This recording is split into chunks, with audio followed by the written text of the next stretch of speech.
In episode 9, I speak with Dr. Michelle Boland, a performance coach and PhD in exercise physiology, about her path in working in the private sector as a high performance coach. And like a lot of the discussions I've had, going through somebody's educational history and their career decisions, it's always interesting to see what decisions have been made along the way to transform somebody into the coach that they are today. And in Michelle's case, there are lots of key points and influences along her educational and professional path development that I think have made her into the great professional that she is today, thriving in the private sector, taking on ambitious projects, taking chances, and really following her passions. So I hope you enjoy my conversation with Dr. Michelle Boland.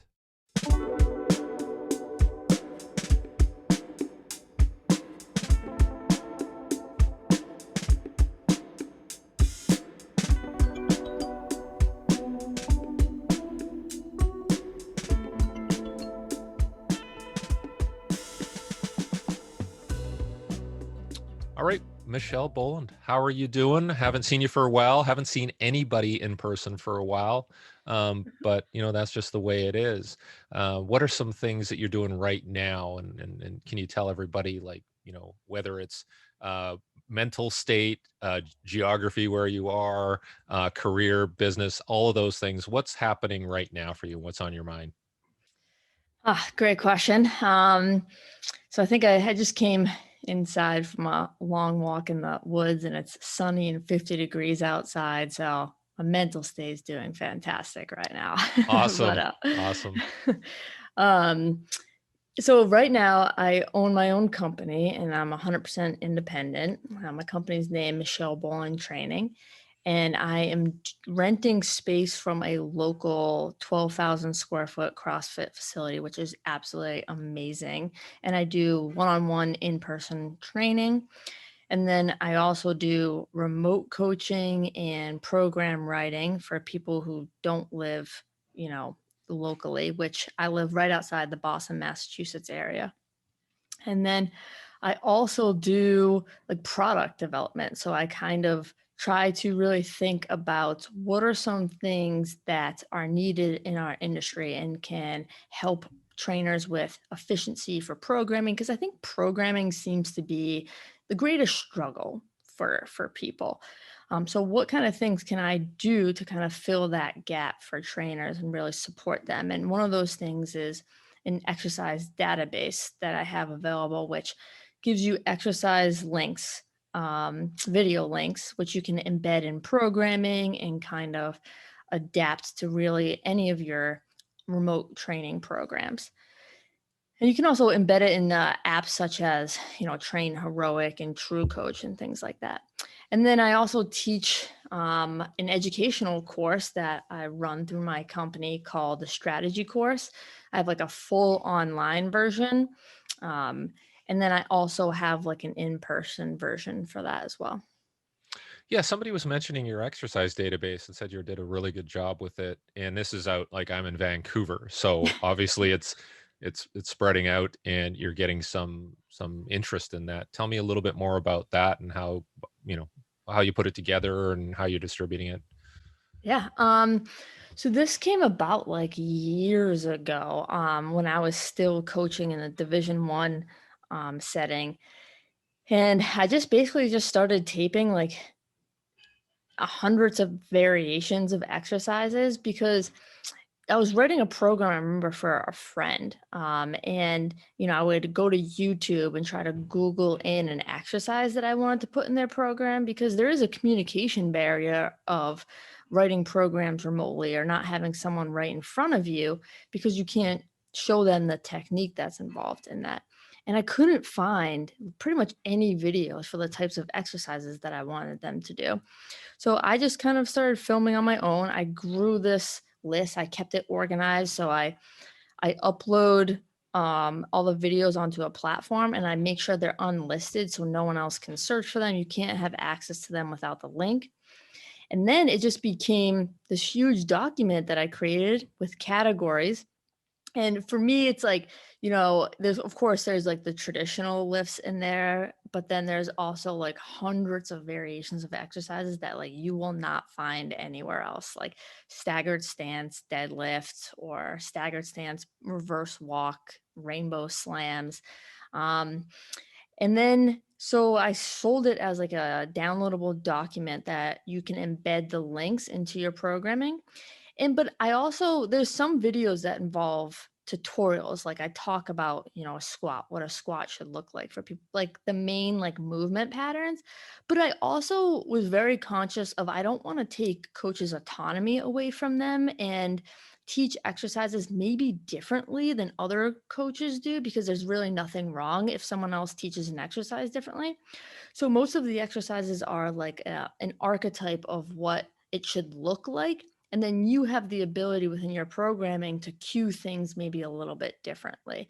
Like, I could say, try to be heavy on your heel and have a contralateral hold. Um, and you could say, oh, I want you to have the weight in the same side as the leg forward or something, or I want you to be more focused on like your midfoot during this exercise. So I wanted to make sure that was still available for coaches as well.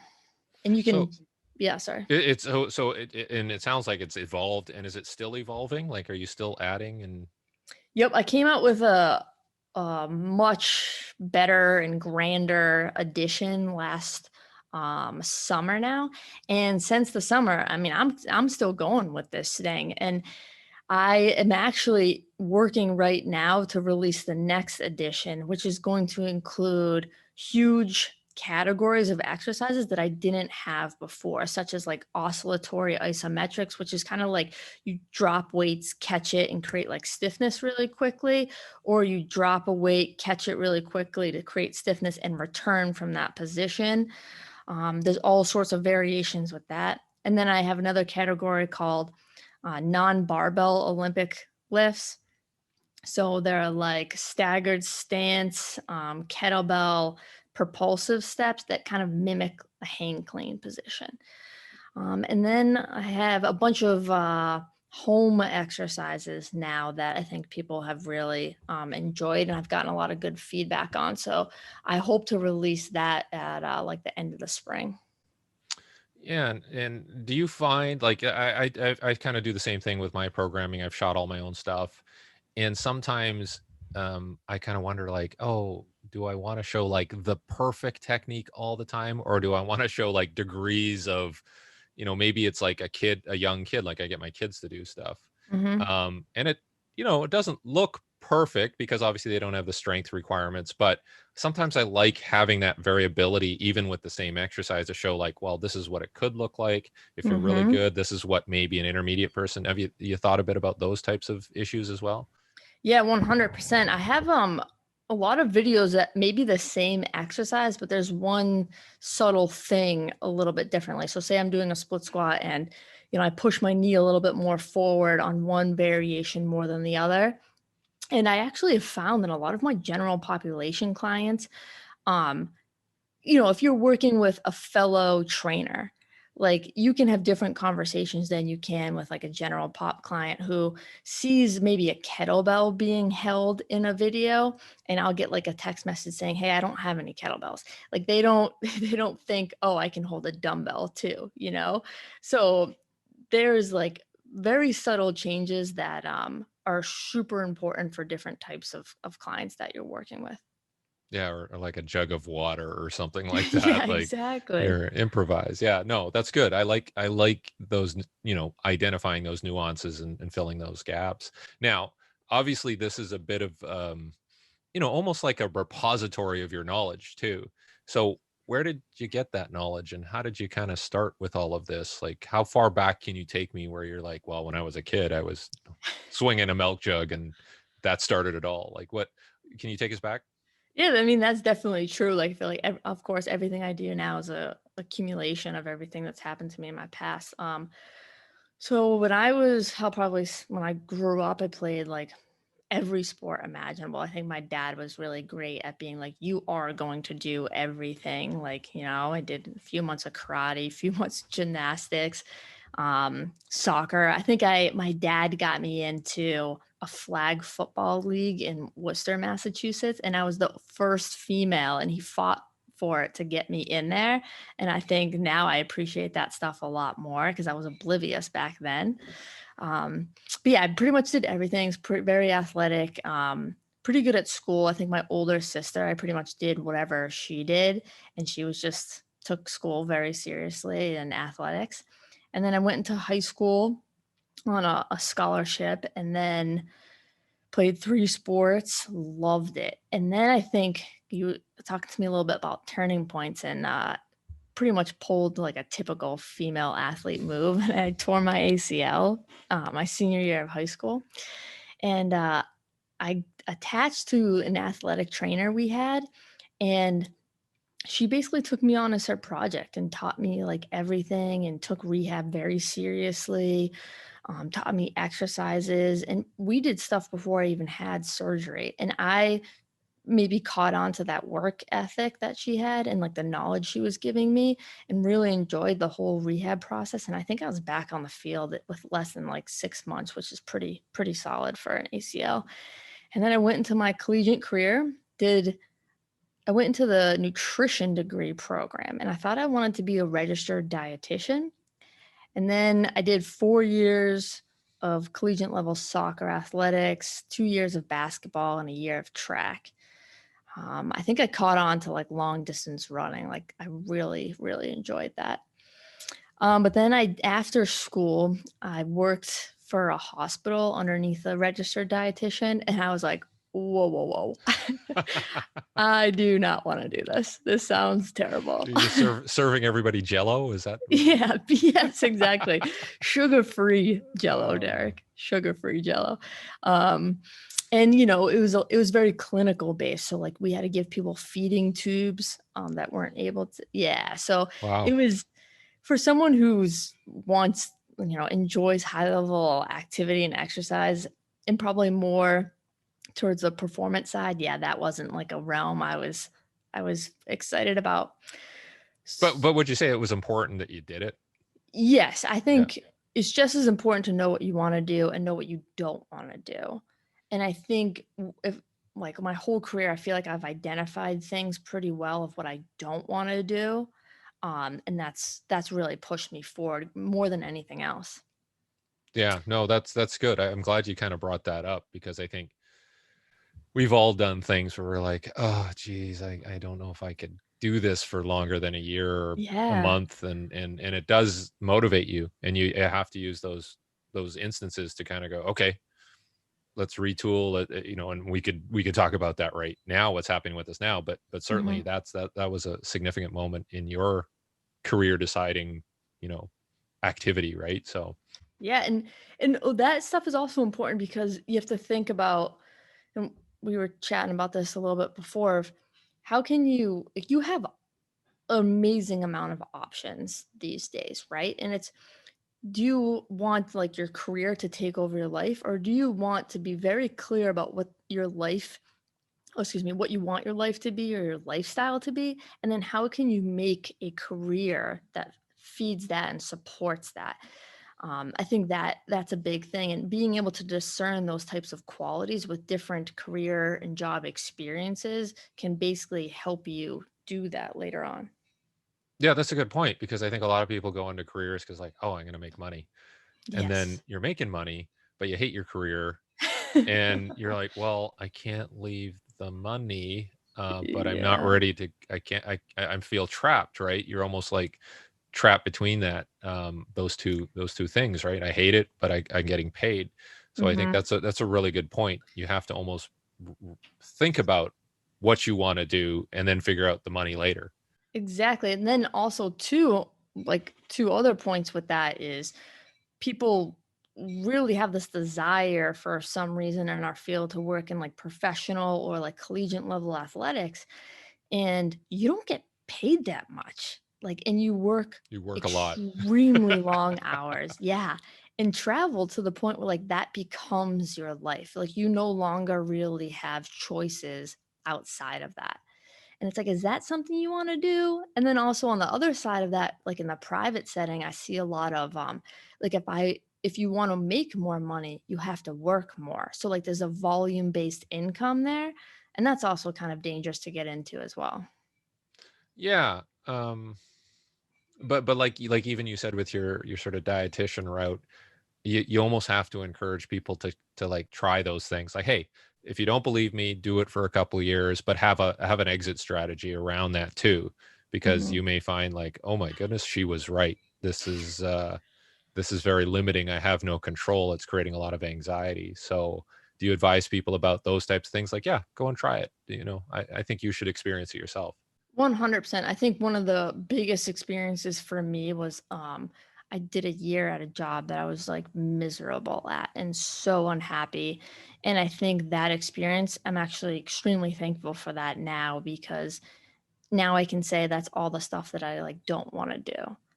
And now I've learned from that to like make basically a career out of a situation where now I know I don't have to do that or all the stuff that that job required. Yeah, it's like being in a bad relationship. You're like, I can't believe I spent a year with that person.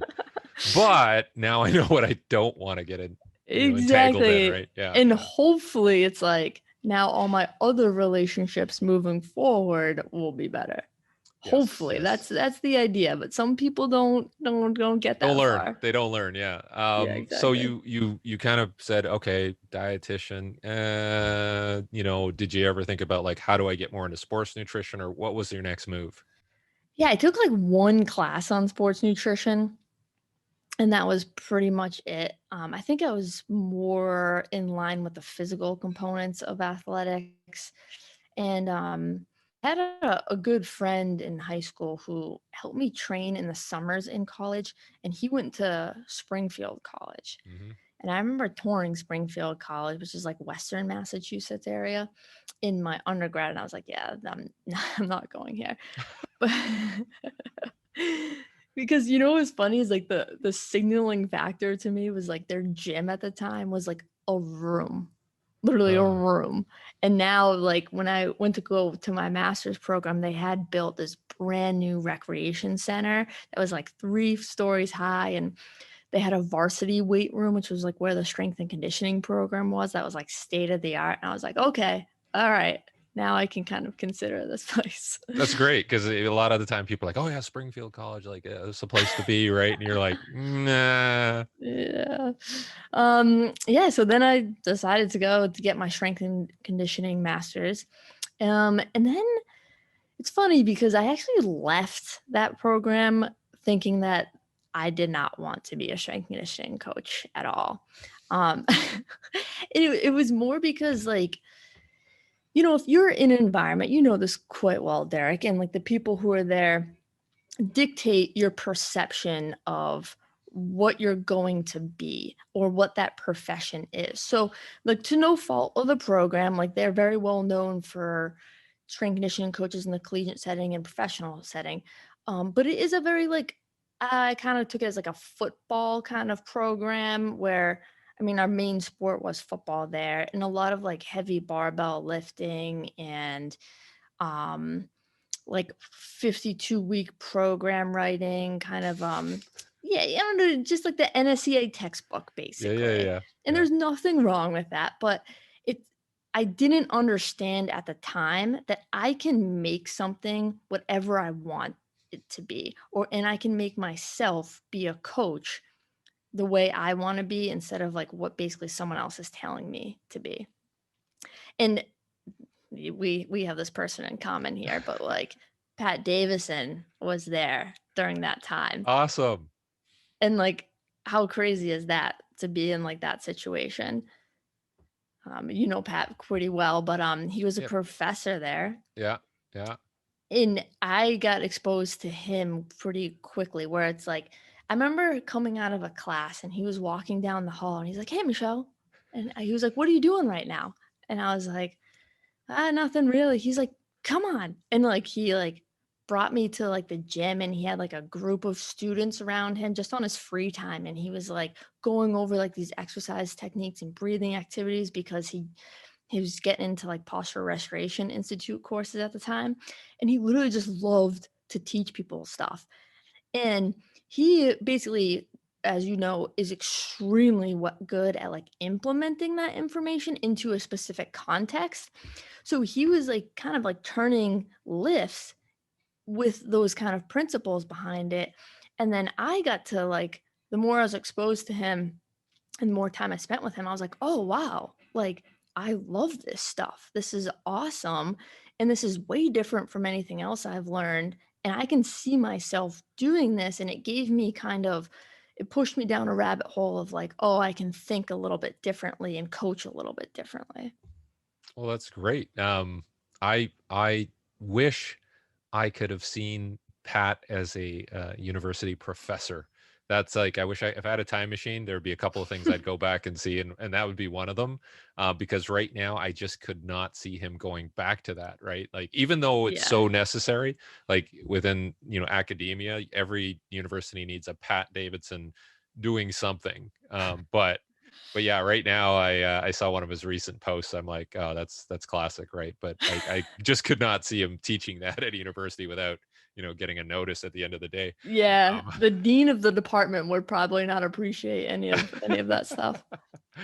so he was a big influence, even though Mhm. you were kind of unsatisfied with like the conventional, one-dimensional approach of what you were being taught, as a strength coach. So where did you take it from there? I took it from there of I was, pretty good at school. I took it seriously. I took like getting good grades as kind of a competition a little bit. And I really enjoyed it. And I took a few courses in the exercise physiology doctorate program. And, it kind of got put in my mind by a few professors of, oh, you should apply to this program and you should stay here. And then that goal would it kinda turn towards being a professor. So, basically being a professor in any exercise science kind of program or anatomy program, or strength and conditioning program, hopefully later on. And that's kind of like where my path was. And like another big like turning point, I guess you could say, was going back to Pat, was I gave my master's thesis and he was my chair for my thesis. And, I passed, I did fine, and then he kind of, like, whispered to me at the end of it, "Hey, can you stick around?" And he said something like, he was like, "That was fine." He's like, "You passed, and you did great, but, like, if you're going to continue on, I think you need to be a little bit better, and you need to, kind of take it a little bit more, like, seriously in terms of, having a higher standard." And to me, that was, like, a huge kick in the butt. And I think at that point, I studied even harder and I took it way more seriously than I was. Wow, that's interesting. Kudos again to Pat. I mean, it shows that he cares too, right? Mhm. And Yeah, he taking didn't the need to time. do that. Yeah, yeah. And, So if he wasn't yelling in my face, if he was yelling in my face, it might be a different story at this point. yeah, yeah, but he can do that too. So that's great. And so you finish your master's. Mhm. What was your first job? Um, well, I finished my master's and I went right into the doctorate program. Oh, okay. Get it done. Yeah, Get the education done. Okay. exactly, crush it. And then Yeah. the summer before my last year of the doctorate program, I got a phone call from the director of performance at Northeastern University, which is in Boston. And he offered me basically a strength conditioning coach position, and handling one of their kind of like biggest teams, which is the ice hockey program. And I had done an internship with them previously, and I was like, wow, I want to do this. Like, I love it. Their program is unbelievable with how much they take continuing education seriously and what I would be exposed to there. So I basically had a conversation with the dean of the school, my department chair, and they all kind of told me, "Hey, it's probably going to take you 3 years to finish if you leave." Because at that time I was doing my dissertation research. Um, but I was kind of, I'm kind of impatient and a little like, oh, that's not going to happen. I'll do this. And so I took the job. and I left and I basically just figured it out. I took 2 classes left that I had that were like pedagogy classes, like teaching classes online at Northeastern, transferred them over because you're only allowed to transfer, I think, 2 courses in, so it kind of worked out perfectly. Mm. And then my boss at Northeastern was amazing to me. He let me take basically every single Friday in the fall off so I could finish my dissertation. So what I would do is I would have like the women's rowing team Thursday night till like 8 p.m., go home, drive to Springfield, which is like a 2-hour drive. I would wake up at like 4 a.m., be in the lab Friday morning, do all of my like research. I think I had like a 3-hour protocol with each subject. So I just like lined subjects up all day, Friday, Saturday, Sunday, drove home like Sunday night. And I was taking blood too. So there was a lot of blood work that I had to do in the lab. And then I would just restart every week throughout the fall. And I ended up finishing my dissertation and graduating that spring. So, Wow. Wow. yeah. So that, I mean, that's a theme that I'm hearing a lot is like, how much, like, how much did you hustle? And it sounds like you really hustled and, did what you had to do in the time that you wanted to do it. And energy, sleep, travel was not, a consideration. You just got it done. Mhm. That's very cool. And then, okay, so that's done. You're still at Northeastern working with the teams. How's that going? It's awesome. I absolutely love every second of that. There's nothing better than like, as you know, probably working with athletics, being around like people who really don't need too much motivation with what they're doing. And then Northeastern takes Con Ed very seriously. So, they have like a budget for each staff member. So I basically took advantage of that and did so many courses during that time, learned so much. So that was just a fantastic experience. But I think it got to a point where, there's as an assistant strength conditioning coach, there's like the head strength conditioning coach and like the director of performance. And those two people, in my opinion, weren't gonna leave. Like, so I Mm, was capped out yep. basically. And it was basically a decision where it's like, I'm gonna be this, assistant strength coach for a very long time. And then also my mind frame was, okay, well, what happens if they do leave? So I would potentially, hopefully, move into that role. And then the majority of that role is kind of administration. So you coach less. Mm, And so it's like, okay, well, do I want to handle paperwork and politics of athletics and coach people less? I probably don't want to do that. So that kind of like I knew it wasn't like a forever position after a few years. yeah, yeah. I mean, in that case, are you looking at other positions at other universities? Are you, looking at, well, do I want to get into professional sports? What kind of went through your head through those, or what options did you look at? The options I actually was considering was going back to being a professor at college. I taught a few classes as a graduate assistant, and it was okay. And I actually, while I was at Northeastern, I was doing some adjunct teaching positions. Um, it was fine, but it wasn't something that I was like extremely passionate about. I looked into a few jobs, but then I kind of just went cold and kind of forgot about it. And I was actually why I left. I wasn't seeking out other positions. Someone kind of approached me in the private sector about a position. So that's kind of how I left that world. And I mean, just to go back to, Mhm. being a professor and all that, were there any areas of research where you're like, yeah, I'd really want to pursue that a bit more and, that was your passion or? I think I wouldn't say they had too much of a passion for research or one particular topic. I think when I was at Springfield College, I kind of got paired with a professor who was doing a lot of research on the ketogenic diet. Mm, So I think that's like, I spent a lot of time, and that was a part of what my dissertation was on. So, I wouldn't say that I was like, oh, I want to do more research on that. And then I also, like, Springfield's a big, like, teaching school instead of a big research school. So, if you're going to work for a college program, a big program, they're going to be probably 95% of them are research based. mm.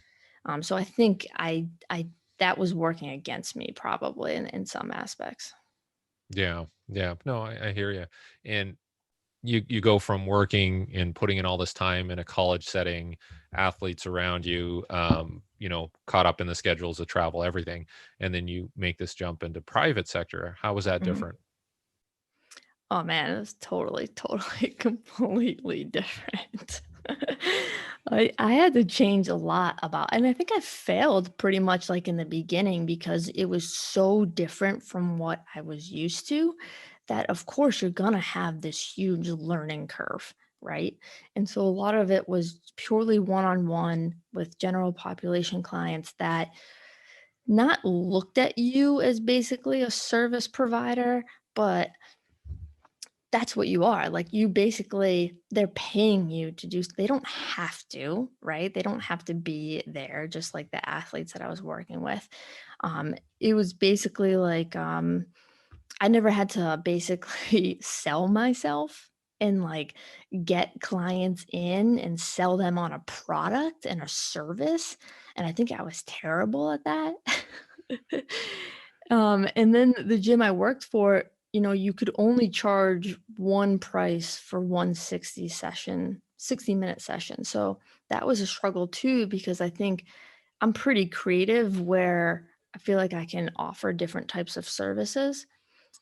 So that was kind of a roadblock for me as well. But during, that time there, I grew a lot in working with general population clients, and I think that was a huge learning opportunity for me. And then I was also the director of education there, so I worked a lot with the staff of creating, really looking at what education can help them the most. And a lot of it was, they don't really need to learn about energy systems, for example. Like, they don't need to learn about the Krebs cycle that has no direct application to what they do on a daily basis. They need like conditioning finisher strategies or like programming strategies that they can directly implement with their clients.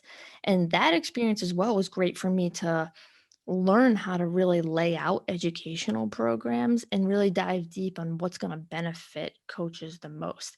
And I think, again, that experience allowed me to kind of make the courses that I make today with a better understanding of that. Yeah, so you're focusing more on a practical based education as opposed to an academic or theoretical education. 100%. And I think I was terrible at that because I came right from like the academic setting. Yeah, you wanted to be a professor at one Yeah, time, so so this is your punishment. You have to be practical now. exactly. And so where did things go from there? Like, was there anybody within that private sector environment that influenced you as well in terms of like, okay, this is how you sell yourself. This is how you deal with like a general population audience, and this is how we're gonna kind of advance your career. Yeah. So I would probably say there was two big things, like looking back and reflecting on things is the at Springfield College, the president, the dean, the department chair, they were all females. And Mm, I all worked directly for them and I trained like the president of the college. So I got to know those people very closely, and they were very strong females and they gave me a lot of advice and probably a lot of unconscious confidence as a female to be independent and like a leader. And so I think that carried over to my kind of mind frame that like I can do this by myself and be creative and support myself.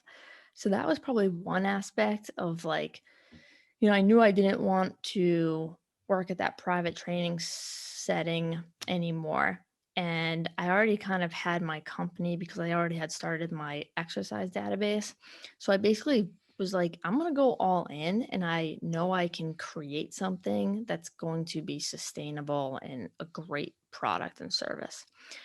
And then I think a big thing is I went to I forget what it's called, the Beginner's Mind Functional Medicine Conference in Costa Rica at Dr. Ben House's place mhm, many mhm. years ago. I think it was like the first one he did.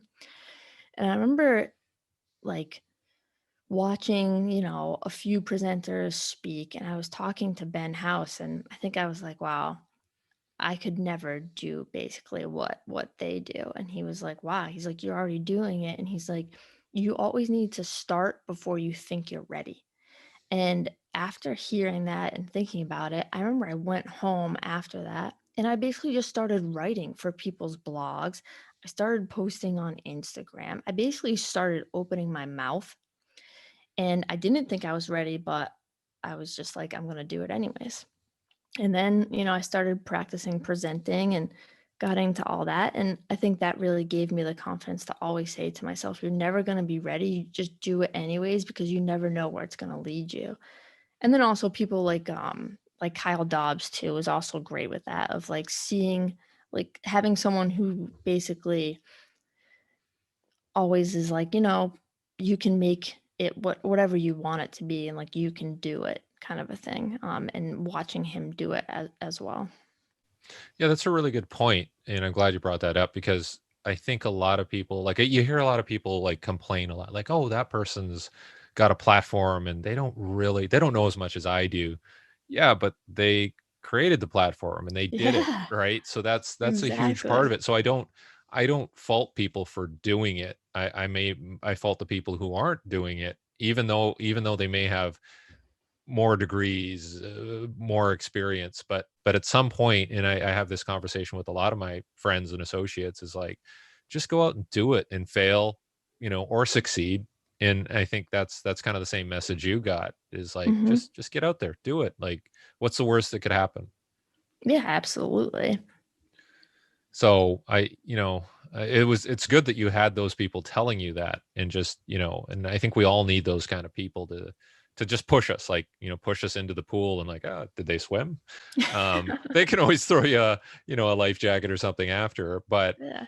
um, do you find that you're mentoring, young people, especially females, about these types of issues and like, hey, get out there and do it. I'll provide you with some structure. I'll provide you with a few guidelines, but you got to get out there and you got to take a shot at it. Oh, 100%. I think I was on like Mike Robertson's podcast a few years ago, and he asked me a question about like being a female in the string conditioning field, because I think I gave like a presentation on it. And my basically answer was like, you can't complain about something, and nor do I have anything to complain about. But like, if there's no purpose in pointing out like negative aspects of things, or problems, unless you actually provide solutions for those things. And I think, after that presentation, I kind of talked about like how, females can kind of push the field forward, and how we can, be leaders in this field a little bit, and try to provide solutions. And I kind of took myself a little bit seriously after that, where I created this like very small private group of female trainers and coaches that I've kind of interacted, who are a little bit younger than me, even though I'm pretty young myself, with me throughout the years. And we really try to just support each other in any way, even if that's like a friendship based, or if we want to like run ideas past each other. And there's a lot of like financial education that passes through that group, to be able to think like long-term strategy. And so, you got to put your money where your mouth is sometimes, too. Yeah, and it looks like things are improving every year in terms of Hmm. like seeing female coaches, strength coaches in high profile positions. Hmm. And I think it's a good time for people just to say, like, I just want a good coach. I don't care, what they look like, what language they speak, or whatever, or what ethnicity, or what gender. I think I think people are past a lot of these barriers now and just going, Yes. let's get the best people in there. And what, like, I wanted to talk too about like moving forward, and what are some of the things that are on your mind now. you know Hopefully we get back to normal in the next 6 months here. But are there some things on your mind where you're like, okay, I really got to start pushing in this direction, or I really want to develop this part of my career, whether it's on the education side, whether it's on, just the business side. What are some of the key things that you're looking at right now? That's a great question. So There's always this question right now that's floating around of are things going to move like more online? Is that going to dominate? And I really don't think so, because nothing's ever going to beat that one-on-one personal connection relationship of interacting with another human being. So I don't think that's going anywhere. Um, I think what this time has really taught us is how we can actually support people a lot better through getting them to train more through like hybrid programs, in terms of like, um, you know, people charge a good amount of money to have them train. And some people just can't, afford to do it like 4 days a week or 5 days a week. So now it's like, okay, you can have them come in the gym, work with you 1 or 2 days a week, but then you can also charge a little bit more for like a hybrid where you provide them like an at-home training program, or maybe they go to like a commercial gym and train. So it's actually probably benefiting the clients, where we can kind of see that working. And I've even myself have some people who are doing either hybrid programs at home or just 100% training programs at home that I make them. They love it, and they've realized that, oh, I can do this, create like a big foundation. So when I do return to the gym, I haven't like, been sitting down for 4 months. Yeah, that's a really good point, and that's the point I've been making too, is that, I've been sitting around on Zoom and, getting like Mhm. headphone, blisters and all that. But at the same time, I'm listening to, like, I broke up my vinyl collection and I'm listening to all my old records from like the 80s, 70s and 80s. Nice. And the things that I'm thinking about is like, hey, I want to go to a concert. As soon as we're done, I want to go see live music. Or what are the restaurants that I want to go to, and really just hang out there, or coffee Mhm. shops, and just spend more time out there. So I think it's going to be the same with training and physical exercises. At some point, like like everybody's like, oh well, everybody's moving to home, and everybody's going to buy all their own equipment. Like, people had Bowflexes that were used as laundry hangers, and old shitty treadmills, and Yep. so we had exercise equipment. But what was the difference? Like, we want to get out there and we want to experience something, and it's Mhm. just not the same as an online. So I think you're right. I think there's going to be this resurgence back to in person, and I think there's going to be support. Right, you can still log in, like you said, and see a video, and maybe follow along on at certain times, like if the weather sucks, or your car breaks down, then okay, I'll just jump onto the online. So I think this has kind of pushed us to the point where we have better support for in Mhm. person, and just like more continuity of training, like you said. Is that kind of where you think you're going to push? Yeah, 100%. And I think it also, for the trainer, it's important as well, because I think we've learned that we need to diversify a little bit, where we have need to have multiple revenue streams. So for me, I'm trying to push really my remote coaching, where I can write program training programs for people. I think, I do individualized programs right now, a generic, maybe singular program that people can enter to would actually be a great idea. I think the best educational platforms that I've seen for trainers specifically are when people make a program that you can enter into, and then there's also education with that from a trainer. Those to me are like the best educational kind of things that I've seen come about. So that would be a great thing that I'll probably pursue moving forward. And then also, again, going back to things will return to in person. I want to take my online course and I want to make like a live weekend seminar so I can interact with people a lot more, which I think they'll benefit from. Yeah, that's a good point. I thought, with my I did some courses in person for a while there, and then when I switched to online, I think I actually made it better, or more comprehensive, and added more Mhm. content, just to create more engagement. But I think what I'm going to do is I'll probably sell those virtual courses, and then as part of that, we'll have a practical component in person. So, okay, we're going to schedule it for this weekend where we do our practical. A month before, I want you to go through the virtual course so that you have all the terminology and the mindset. And so when we meet, one, you'll have better questions. Two, you'll understand why we're doing what we're doing, but you'll get to really just enjoy that in-person engagement and just take it in without having to like write notes and, you know, all that stuff. So I think that's a really good point. It's going to change, or it's going to enhance what we deliver, I think. Yeah, it's more an engaging experience than more of like a lecture based like Yeah. class you're going to.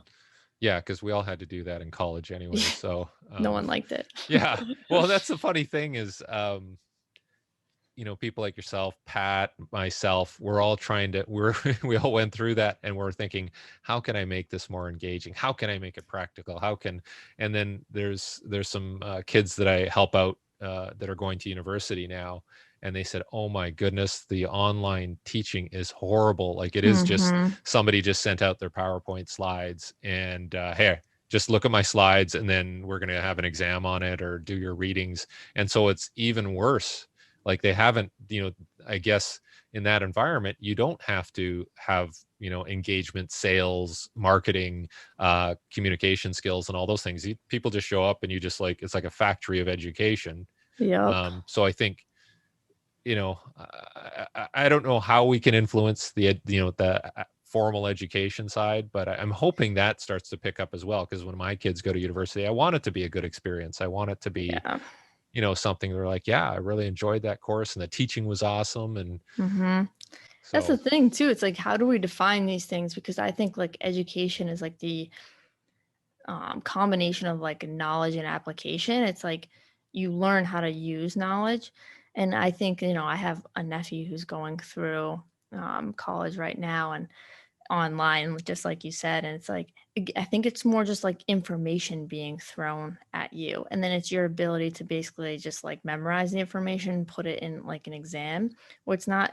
I question like if that's turning into knowledge. And like that's the thing is like when you have the power to like create education on your own, like courses and all the stuff like you're doing, like now you can look at it as like, how can I basically combine all that and actually educate people? yeah. And you know, college professors probably don't care that much. No, and I think a couple of kids were telling me that they have to do like their tests online and then their video cameras on their webcam so that somebody can watch them. So that if you're like doing your test and you like look over here, they're like, yeah, I don't know, they zap you or something like that. And you're like, oh, so I'm like, really? That's what it's like? That's so they're So more awkward. concerned about, whatever. If somebody gets help from, that's life, right? And Yeah. when I was doing my online course, there was ability to quiz people, so I did multiple choice, and I was purposely, if it was A, B, C, or D, I would say the answer C. A, B, and D, I made them as dumb as possible so that they would just fall into the right answer. Because I'm like, I'm not here to trick them. No, yeah. If anything, I'm going to remind them of what we just learned. So I think there has to be a paradigm shift in formal education. It's like we're not punishing people for taking our course. So, hmm Yeah, I just question how that paradigm shift can happen if there's still like accreditation programs. well, we you know Yeah, what we do? We make Pat Davidson the Minister of Education or whatever, and he let's goes go. around and hits everybody with a big stick. They would just instantly move out of the way. Yeah. So, how do people get a hold of your information, like whether it's through social media, Michelle, or to get onto your exercise database? Give us some information on what's the best way to connect. Yeah, so I put a lot of stuff up on Instagram. That's kind of like my main platform. It's dr.michelleBoland. And, you know, there's links in my profile to basically everything kind of we've talked about today. And then my website, michelleboland-training.com.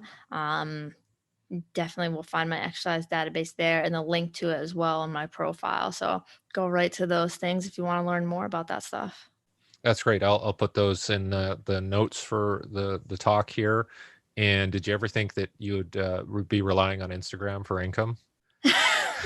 Like 5 years ago, but hey, what do you think about Not in this? a Yeah, million years. yeah. I, So I just funny. can't. I just can't make money off of like good shots of my butt. So, Yeah, um, exactly. It's like it's I'm either gonna, you know, you gotta take your shirt off or or put educational content out there. And to me, it's like a no-brainer. That's I great. I'm didn't going have to a go through choice. my Instagram and make sure there's no pictures of me with my shirt off because that would just be embarrassing. So, and I'd probably lose followers.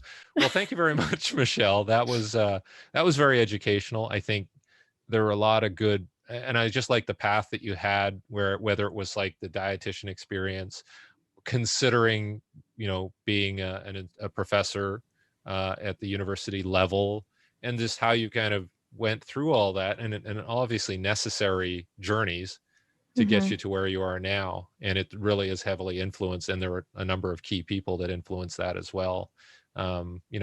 Is there anything finally you want to say here, just to kind of sum it all up, and how you want to motivate people to find their path?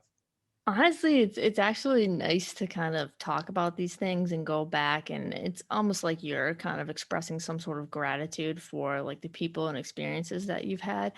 I would probably say my biggest piece of advice is kind of like hover over yourself and watch like your behavior and watch what's going on so you can really discern, qualities of other people that you want to take on or not take on, and then like understand the situation you're in, pros and cons, to be able to help make decisions later on. And then also have like a short term view of things and a long term view. So make sure your day to day, you're interacting with your clients, awesome. But then you also want to look like, oh, what am I going to be doing 5 years from now?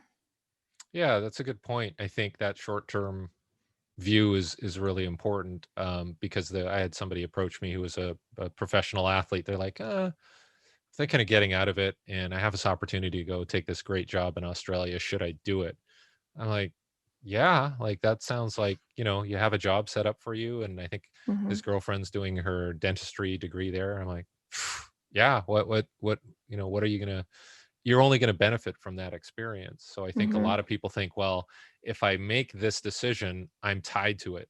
And it's like, no, like just try it. And like both of our experiences have shown that you try something, you're like, no, okay, well, and That even worked. yeah, even now that we're older, it's a little tougher because you're like, well, okay, I'm a little older. I don't know if I want to go down that path, but I still think we have to do that. So I think that's a great message I got from your story, was like, yeah, just do it, try it, work hard at it. You can go in another direction if you need to, and there's no absolutes. Absolutely. Love All right. Thank you very much, it. Michelle. And we'll do a follow up with you in the next little while post pandemic. And I want to see how you're doing. And good luck with everything you're doing. And thank you very much. Perfect. Thank you, Derek. Appreciate it.